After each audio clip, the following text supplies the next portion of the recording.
Greetings and welcome to the Middle Class Man program. This is Middle Class Man Takes on Congress, Session 4. I am Middle Class Man, and the program today, in keeping with the promise I made a few weeks ago, which was to put a face on the forgotten majority, will emphasize another member of this elite group, the military war veteran. Oh yes, the American military war vet. It seems that struggling to get promised benefits is nothing new for the American military war vet. Not at all. And hopefully, by revealing this problem through historical fact, I might just maybe give our vets some idea of what past vets had to do and encourage them to keep pursuing what they deserve. But first, as usual, you know I have a few favorite posters that I like to mention, and that's what I'd like to do first. So stick with me. You know I have to make some adjustments here. Alright, you know my first poster, if you've seen this before, and here it is, my first poster, says, a healthy America starts with a healthy two-party system. Can you read that? I'll read it for you. A healthy two-party system equals a healthy America. You believe that? I believe it. Oh yeah, I believe that very, very strongly. And anybody disagree? And I hope that the importance of this phrase catches on with Americans so that our Congress gets back to taking care of America for America's sake. You know what I mean? Take care of America for America's sake. And my second favorite poster, one of the reasons why I do this show, is because I want to show what it looks like where I'm from. As I said before, where we're from. I want to show what it looks like where I'm from. And the only reason I feel as though that's necessary is because when you listen to the members of Congress, sometimes you wonder where they're from. Of course, they be saying some wild stuff. I mean, some real wild stuff, such as makers and takers, and we're not going to give any assistance to these people, even though we're not going to propose a jobs program so that they can get some work.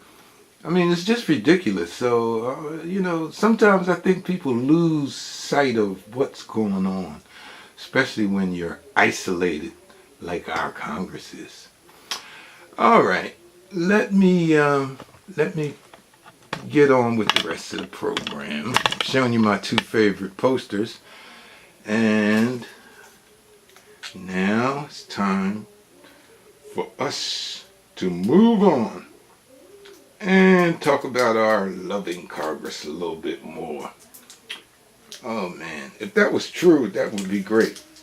If we had a loving Congress, that would really, really be great. But anyway, let's not get hung up on what we don't have right now. Alright? Here I come. I want you to see my glasses, 2014 glasses. How many times have I told you? 2014 is our year. Believe it. It's our year, 2014. Hi, everybody. Got my little notes here. Let's see, where am I going to start? Let's start with World War I vets. And don't be surprised if a lot of what they had to deal with back then sounds familiar, because the same things are happening right now. In fact, Congress uses the same old tired excuses for voting no when it comes to our vets. The same excuses that were being used years ago, and they're still using the same ones. And just because I'm using World War I as my first example of problems between Congress and our vets, don't think that that was the first broken promise made to our vets by our Congress. Broken promises to vets go back as far as the Continental Army in the 1700s. Hey Congress, come on. A promise is a promise. World War I vets had to march on Washington not once, but twice, just to get some recognition. Because of what? Yeah, you guessed it. They had to march on Washington because the elected officials weren't coming up with the jobs program. That's it. They wanted jobs. They wanted to work. And the Congress was dragging their feet. They weren't asking for a lot. Just some dignity and the ability to take care of themselves and their families. Now, it must be pointed out that besides not having not having jobs, you know, I want to paint this whole picture for you of what was going on at that time. Besides the fact of not having jobs, Americans were suffering through the effects of the Great Depression. Yes, almost duplicating the economic situation we find ourselves in today. Yeah, coming home from Iraq, Afghanistan, all of these places that we went to save democracy. Yet still, it's a little rough to get it here at home.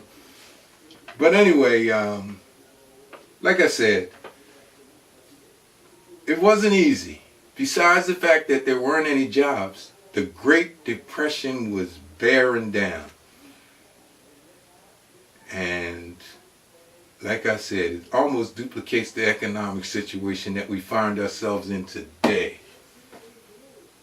Didn't someone say at one time something like, if you don't know your history, you're doomed to repeat it? Something like that. Well, from the way our elected officials are always grasping quotes to make their points, I know they are familiar with that quote.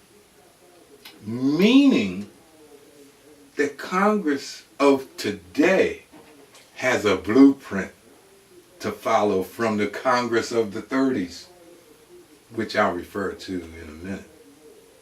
Unbelievably, the vets were ordered to leave Washington. Leave. You're not getting what you want. They didn't leave. And through the confusion of being forcefully removed, some were shot and killed. Can you believe that? Can you imagine coming home after making it through the war to be killed while demonstrating for help from Congress? What a thought. Well, finally Congress came up with the jobs program called the Civilian Conservation Corps, which was readily accepted by the vets. End of problem. Do the vets have to march on Washington again? I'm talking about the vets of today. Do they have to march on Washington again to get Congress to vote on the jobs bill that is available right now? Right now. Which will make rebuilding America's infrastructure a priority. Do bridges have to fall? What kind of catastrophe has to take place before this Congress acts on this jobs bill and puts Americans back to work. Vets definitely deserve better. So Congress, how about putting politics aside and taking care of the American people? Okay, let's move on to World War II and the Korean War. Anybody ever heard of the Servicemen's Readjustment Act? You heard of it because it's usually known as the GI Bill. Now, that bill addressed many of the needs that returning vets of World War II and Korean War vets had problems getting after World War I. The GI Bill was responsible. Now listen to this. If this isn't our situation right now, I don't know what is. The GI Bill, because it sent the vets to school and helped them elevate themselves in life, the GI Bill was responsible for the development of the middle class. And besides the development of the middle class, it was also responsible for the exceptional economic growth in America. Hey, Congress, are you listening? I'm sure we could use that economic growth right now. Would you say the Congress learned this lesson from the complaints of World War I vets? You would think. You would think they learned, especially when you look at all the success the GI Bill provided for our vets and the American economy. You'd think they learned their lesson, but hold on there, you common sense thinker. You haven't forgot about our loving Congress. Remember them? They are the people who see fraud in everything that aids the American people. And besides seeing it, they use it as an excuse to cut back on assistance that history had shown that Americans need. Let's move on a little further beyond World War II and the Korean. As of 2013, our Gulf War, Iraq, and Afghanistan veterans were up against a hostile Congress concerning the backlog of vets experiencing delays for medical help. Our vets are experiencing delays for medical help, unnecessary delays, because of a backlog. Now, to help clear up the backlog, it was proposed that more processors were needed to speed up the medical assistance that our vets so sorely needed. Hey, our Congress voted adding more processors so that the vets could get their medical assistance a lot sooner. They voted it down. Yes, they voted it down. In fact, the same elected officials who voted to send our soldiers to the Middle East are the same ones who voted against providing more processors so our vets can get the medical help sooner. And it wasn't finished there. Our Supreme Court also doesn't care. They refused to hear an appeal that was filed on the vet's behalf. Now they're listening to all these other appeals, stupid stuff. They're listening to all these other appeals, but what can you say? Seems like they're on the side of Congress. Yeah. The Supreme Court doesn't care. They refuse to hear the appeal, and the vets are still being delayed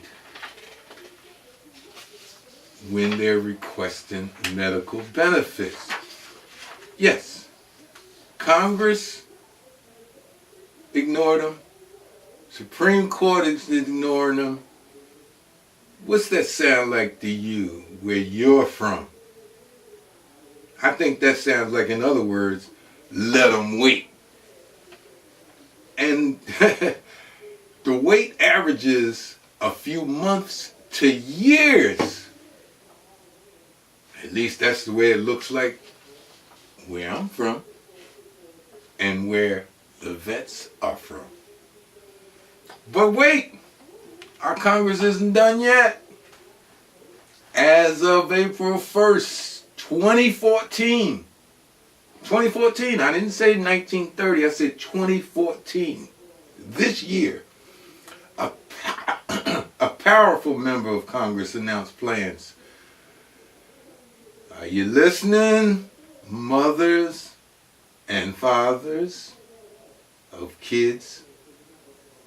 Mothers and fathers of kids, the elderly, the disabled. Are you all listening, students? I want to make sure. I'm taking this slow now.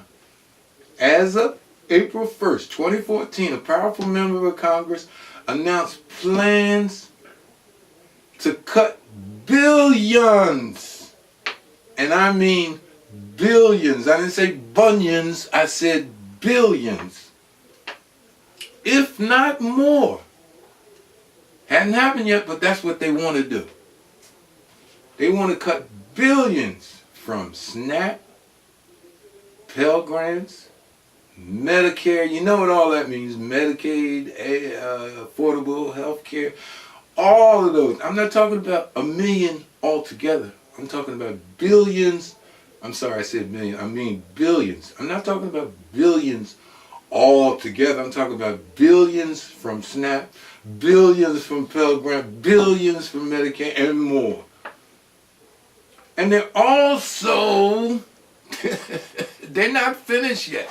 They're also, 2014, canceling enrollment of any veteran who doesn't have a service-related medical condition.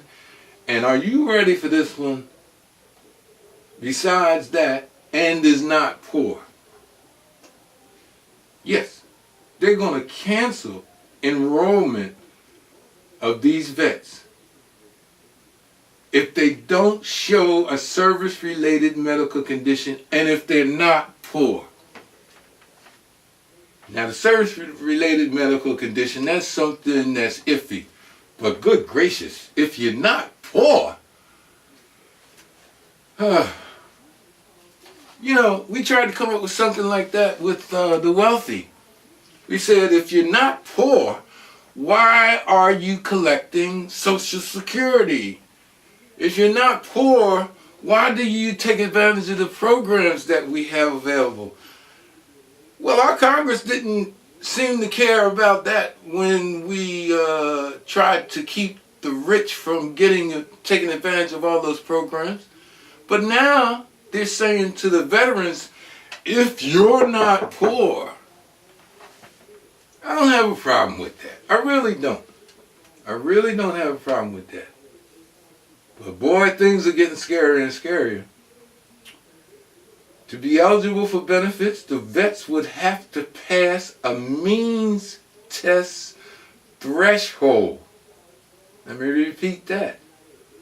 To be eligible for medical benefits in 2014, the vets would have to pass a means test threshold. That would allow Congress to narrow access to VA clinics and hospitals. What follows next? Reducing the number of eligible vets.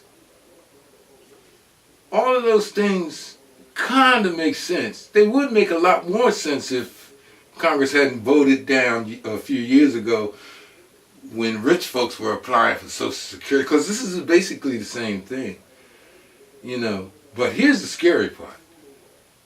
Who will be making these eligibility decisions? We already know where this game is going. We see it with the strong push for voter suppression. We definitely see it there. Now, I'm curious. Does this Congress, 2014, does this Congress see fraud in everything?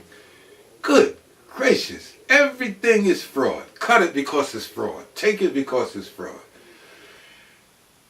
They don't don't seem to have common sense. They don't seem to realize that narrowing these medical access would cause a medical care interruption.